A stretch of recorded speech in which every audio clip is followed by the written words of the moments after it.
Of course, security and funding of defense. As you know, we do welcome the European Commission rearm proposal with up to 150 billion of loans and some further flexibility in EU fiscal rules. Together with my colleagues, we will discuss this proposal and further steps that could be taken to improve the security of Europe. The Polish presidency has commissioned a special report that was prepared for us by well-known Brussels think tank Bruegel, and in this report there are some further recommendations that we will discuss with ministers today. We do understand that it's time for Europe to take steps to improve its security, to take more responsibility for our own security in Europe. And as you know, the motto of Polish presidency is Security Europe. And therefore I'm really glad that we can discuss this important subject here in Warsaw.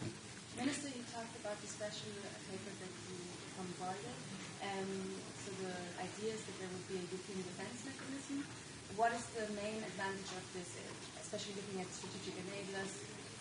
Why do we need this? We will discuss this paper today with ministers of finance, so it would be slightly premature for me to judge. As a presidency, we act as an honest broker, and therefore I'm really curious. I would like to hear my colleagues' opinion about the proposals that are presented in this report. But as I'd like to underline that today we will focus on the European Commission proposal, as it's absolutely clear for us that it's a very important step into the good direction. This 150 billion euro of loans can make a difference in financing defense needs in Europe. We need to build a strong European defense industry, and I hope that thanks to that proposal of European Commission, we will make Europe safer. Minister, you say you're an honest broker, but you must have a personal opinion. What do you think should happen? Should there be a common European defense fund and therefore common European debt when it comes to defense? As I said, it would be slightly premature for me to express that, as I really take care about this presidency being an honest broker, taking into account the views of different member states. And it's not a secret that some countries are more willing to participate in some tools, more willing than others. And our job is to find a good compromise, to find a good solution that would serve all of us. Poland is a country that is more willing to have this mechanism. Of course, that Poland is a country that is willing to take all steps that are necessary to improve our security. It's not a coincidence that we are spending 4.7% of our GDP on defense, which is the highest number within all NATO, and we are really happy also that other member states decided to increase their spending on defense. So, to reply to your question, yes, Poland is interested in all solutions that could improve European security. Thank you for that, and I will answer to the rest of your questions during press conference. Thank you very much.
Bon, bonjour à tous.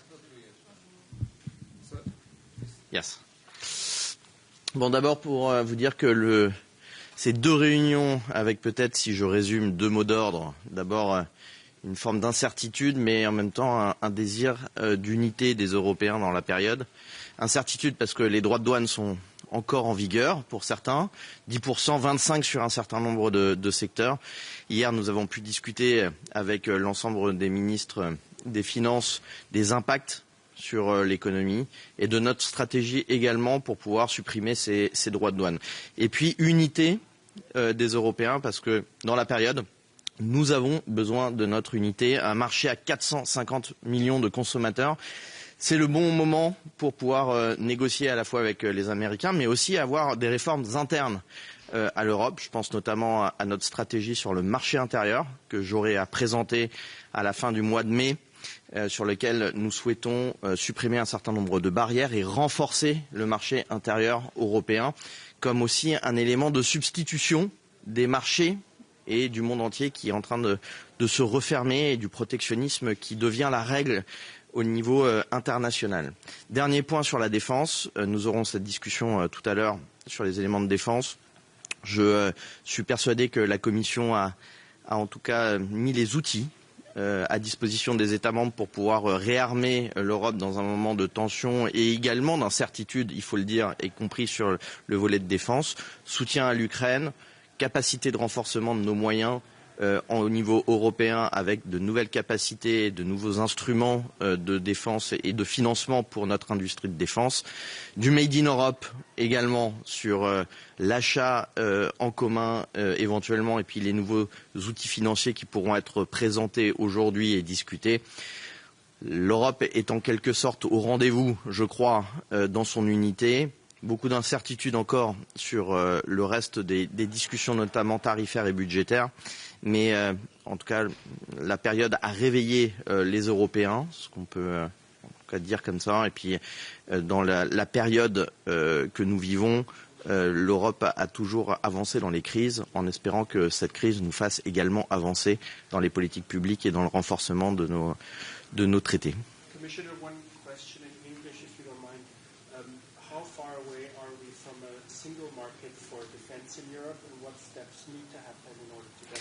Yeah, for the moment is not a question because I will present the single market strategy at the end of the month. So I will come back with more details on this strategy.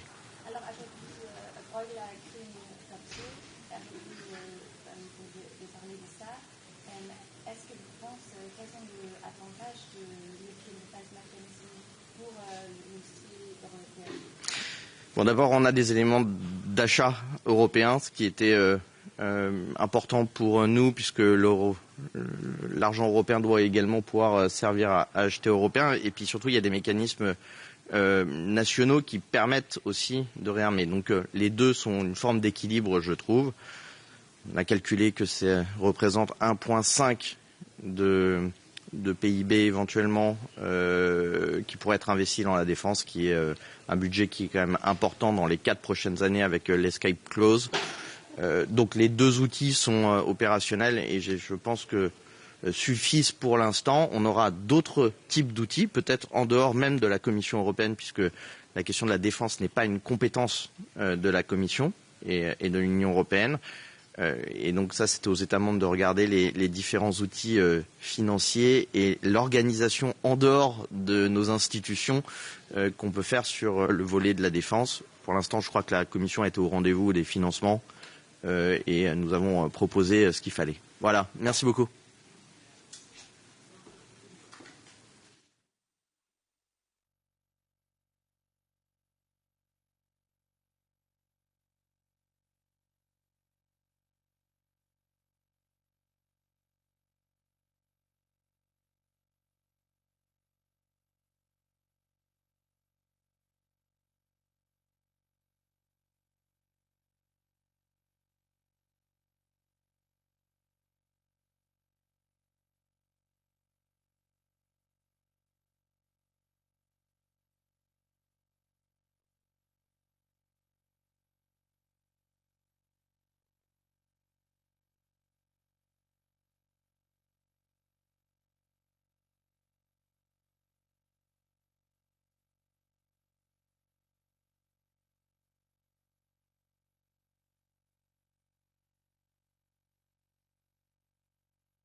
Morning.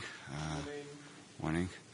I believe there's a Portuguese newspaper journalist. Hi. If you don't have any questions for me, you have? Okay. Then, okay. Sorry. Then, by all means. Minister, I wanted to ask whether the European defense mechanism idea of the Bruegel think tank, whether you think that's a good idea, and do you think it will be established? I think it's an idea that's worth discussion, and that's what we're about to do this morning. We'll have to go on the details. There are several issues to be approached and developed, but it's a good starting point for discussion. That's the reason why that document is on the table for discussion today. So in general, a joint fund to buy by the European Union military equipment, that's a good idea. We still have to analyze and decide several issues before making a decision. What I'm saying, it's a good starting point for discussion. That's the reason why the Commission put it on the table. What could the sticking points be, in your view? Well, we'll still have several issues in terms of the mandate, the finance, the contributions, the leverage in the market. There are several issues on the financing, but also on the military aspect, and we'll be just looking on the finance, obviously, and leave the military aspects to those experts. There are several issues that are still open to discussion, and then we will see what is the best solution for Europe. Minister, the European Commission is working on a tax increase on tobacco products in the EU. Given the macroeconomic situation, is it the right time for such a decision? Well, there is a possibility to open to discussion a revision of the directive on tobacco. We will certainly address that in the next meetings, but the directive hasn't been revised for significant time. There are new forms of tobacco. All of that have to be discussed at the moment. On defense financing, do you think that there is a need to start discussions on a more permanent instrument? Well, every crisis that Europe faced in the last 25 years were faced with the previous instruments, but also with new instruments. So we have to consider the possibility of creating new instruments and how we articulate those with the current existing instruments in order to find the best solutions in terms of using the money to reinforce the defense capacities of Europe. One more question on defense. You are the country, you represent the country that is geographically the furthest away from Russia. Do you think that when it comes to defense financing, that there is an east-west divide between the countries that are close to Russia and the countries that are not? No, on the opposite. We have to look to all the borders of Europe. There are threats all over different borders of Europe. Portugal is responsible for a significant part of the western border of Europe in the Atlantic. And we know that even Russia has ships crossing the Atlantic and our sovereign waters looking for infrastructures like submarine cables. So the defense of Europe has to be holistic, consider all the borders, and in that case we are all committed in a European public good that is defense of all Europe by sea, in land, sea and air. But the threat level on the western border is not the same. It's different, but we're also subject to threats on cybersecurity, again on the Atlantic. It's different. Obviously, there is no armed conflict in that border as it is here, unfortunately, in Ukraine. But threats come from several places. Those who threat us can act in different areas and different places. So we have to look at the defense of Europe holistically and considering all the threats and all the borders. Thank you very much.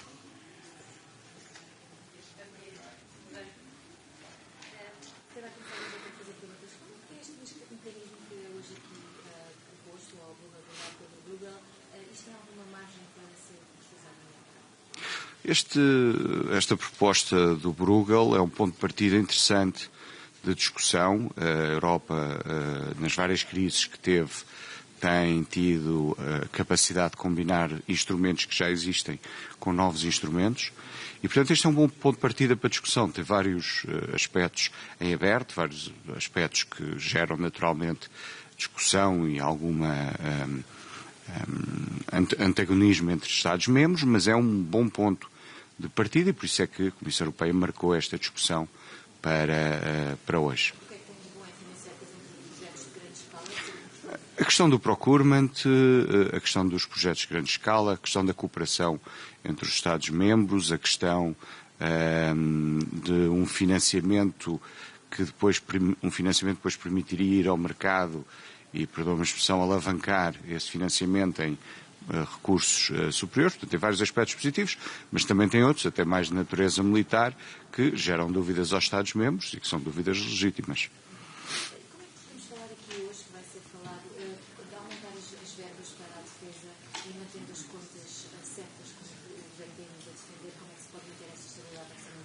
Nós temos que fazer, de facto, um esforço de reforçar a capacidade de defesa europeia.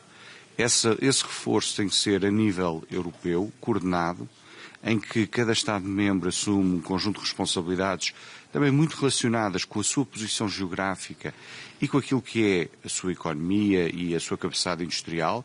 E por isso eu tenho dito que Portugal deve sobretudo focar-se na marinha, na força aérea, nos drones, na cibersegurança, porque são áreas ou onde temos responsabilidades claras dada a nossa posição geográfica, ou áreas onde a nossa indústria já tem uma capacidade significativa, e temos que o fazer de forma a criar aqui um equilíbrio entre manter e, se possível, reforçar o Estado Social, reforçar a capacidade de defesa e manter o equilíbrio orçamental. Este equilíbrio destas três partes significa que temos que avançar nas três sempre com cuidado e sempre numa lógica de não desequilibrar nenhuma delas.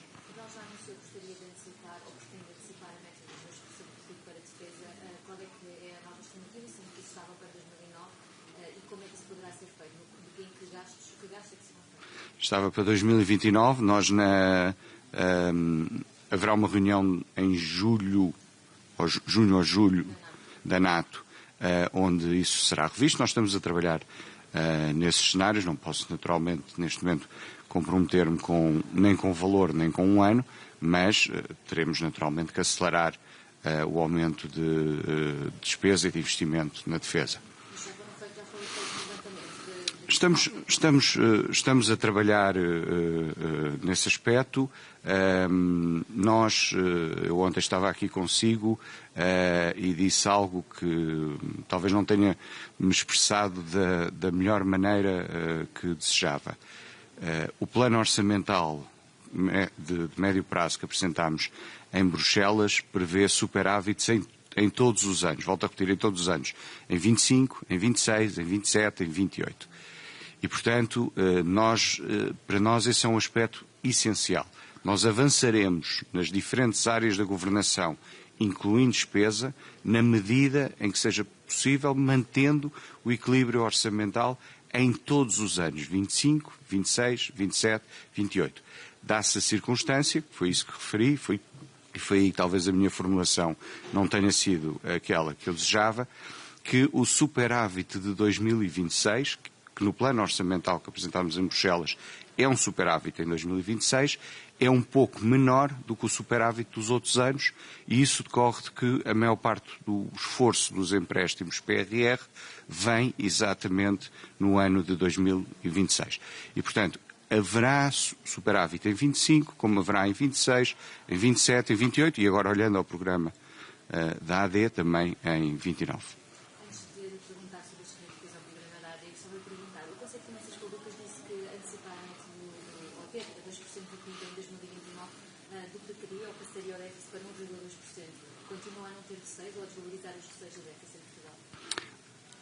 Naturalmente que os exercícios orçamentais são sempre exigentes. Como eu disse, o exercício orçamental de 26 é mais exigente que o exercício orçamental de 25, porque tem uma componente de empréstimos PRR muito significativa.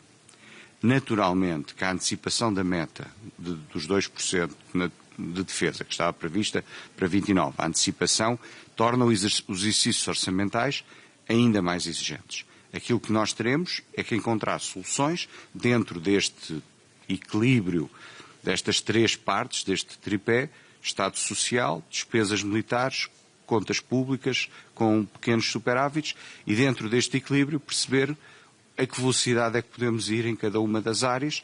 Naturalmente que mais despesa com defesa torna o exercício orçamental mais exigente, mas nós não prescindimos de manter o equilíbrio das contas públicas e continuar a reduzir de forma muito significativa a dívida pública. Nós estabeleceremos novas metas na reunião de junho da NATO que sejam compatíveis com aquilo que queremos fazer nas outras áreas de governação e com um equilíbrio orçamental em todos os anos futuros. E sobre as críticas que foram feitas ao Governo da Haddad e que não é credível e que tem cenários pouco prudentes, como é que responde às críticas do país? Eu estou aqui na condição de Ministro das Finanças, espero que depois não me critiquem por esta resposta que lhe vou dar. Nós apresentámos um programa eleitoral há um ano e tínhamos no nosso programa eleitoral 1,6% de crescimento económico para 24. Atingimos 1,9%. Tínhamos um sustento orçamental de 0,8%, atingimos um sustento orçamental de 0,7%. Portanto, até agora, neste primeiro ano, nós, do ponto de vista das contas públicas, nós mais que cumprimos, superámos aquilo que era o programa eleitoral da AD. Nós, em 1/5 do tempo que era suposto durar a legislatura, executámos cerca de 1/3 das medidas. E os resultados que obtivemos em 24 foram superiores àquilo que estavam no Orçamento de Estado de 24, foram superiores àquilo que estavam no programa eleitoral do Partido Socialista. O Partido Socialista previa 1,5% de crescimento e achava isso bom, 1,9% já acha mal. O Partido Socialista previa um superávit de 0,4% e achava isso bom, agora 0,7% já é mau. Portanto, eu tomo essas críticas como campanha eleitoral normal. O nosso programa é robusto. Tivemos um ano de execução em que superámos tudo aquilo que tínhamos colocado no programa, e é com esse espírito que queremos continuar a governar. Obrigado.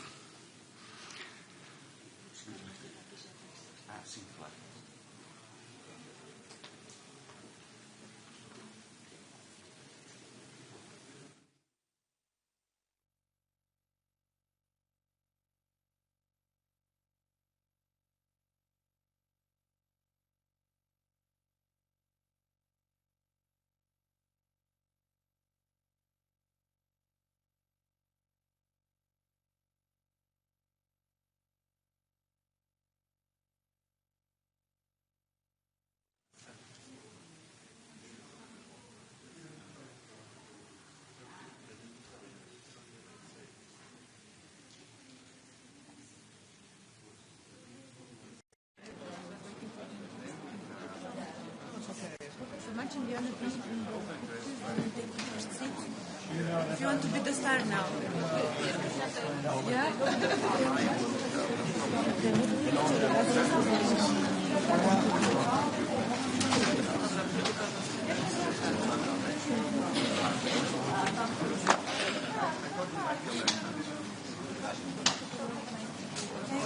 Yeah, thank you.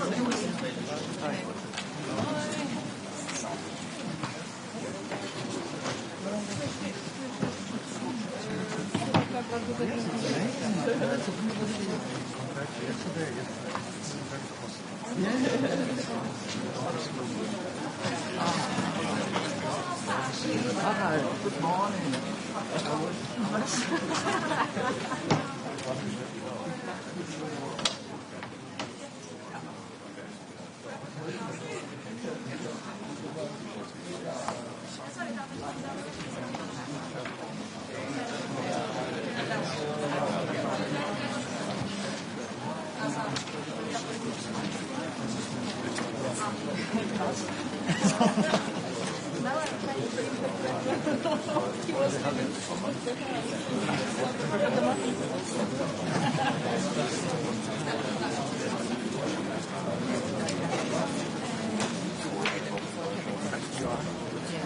You have not seen me before. And it's not recommended to everyone during coffee. No, but there are people who no.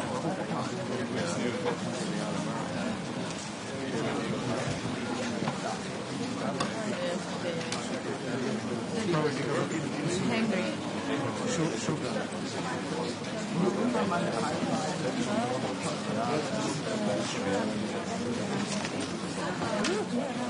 Hey.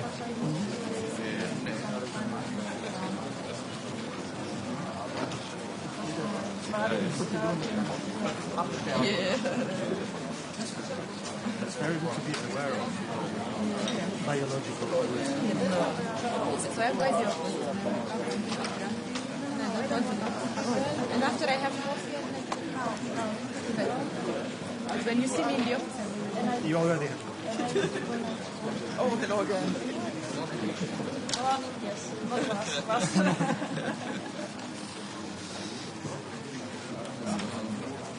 Nice evening yesterday. And also the meeting Florida is very good organized. And this Polish portrait, so on. Yes, I heard it. This is not traditional. Yeah, it's changing now. No, so but it's yeah. That's some of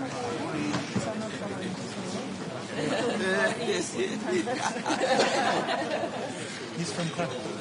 that's probably Austro-Hungarian. I mean, what I like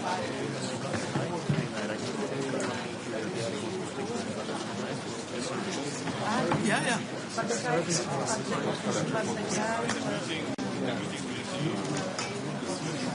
you could see it. They're They're very young, most of them, but they did very well.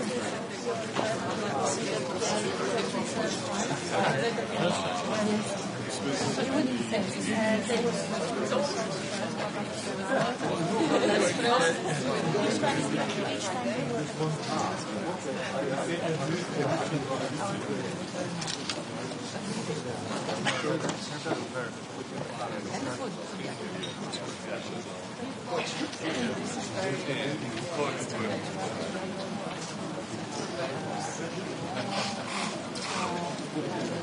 I like that was really everyone would say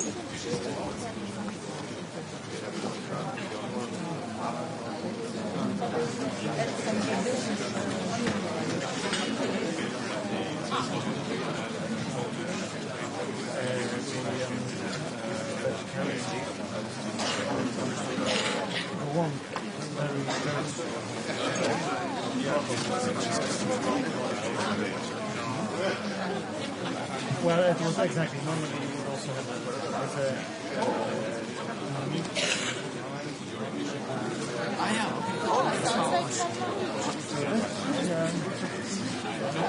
it's well done. But it was a very vegetarian, but normally. vegetarian thing you have really much.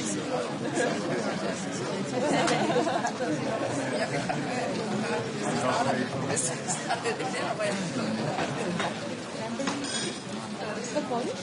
Yeah. Yeah, but it's not No, Portuguese. in Cranberry maybe it's not.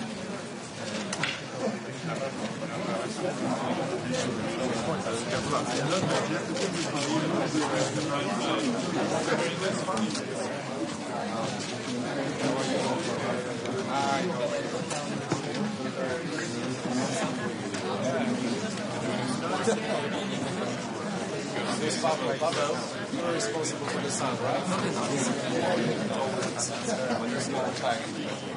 Why did it take you so long? Exactly. Why did it take you so long? Yesterday we went holiday. Yes. Yesterday we didn't want to make you feel sorry that you're not outside. Just give them.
So, good morning, everyone.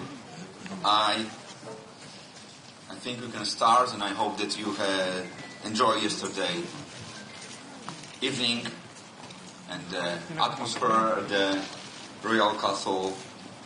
We had lots of inspiring discussions yesterday, and I hope that today will be even